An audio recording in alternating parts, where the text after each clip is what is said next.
അസ്സലാമു അലൈക്കും വറഹ്മത്തുള്ളാ. നീതി നടപ്പാക്കുന്നവരാവുക.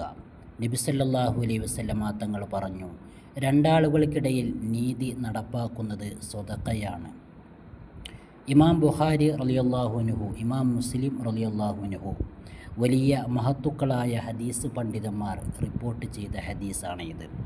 നബി സല്ലല്ലാഹു അലൈഹി വസല്ലമ തങ്ങൾ പറഞ്ഞിട്ടുള്ളത് നീതി നടപ്പാക്കാനാണ്. നമ്മുടെ കുടുംബങ്ങൾക്കിടയിൽ, അതുപോലെ നമ്മുടെ മക്കൾക്കിടയിൽ, മറ്റു ആളുകൾക്കിടയിൽ, പൊതുപ്രവർത്തകരാണെങ്കിൽ അവരുടെ പ്രജകൾക്കിടയിൽ നീതിയിലൂടെയാണ് പെരുമാറേണ്ടത്. ചെറിയ കുട്ടികൾക്ക് ഗിഫ്റ്റ് കൊടുക്കുമ്പോൾ, മറ്റു വസ്തുക്കൾ കൊടുക്കുമ്പോൾ തുല്യതയോടുകൂടെ വീതിച്ചു കൊടുക്കുക.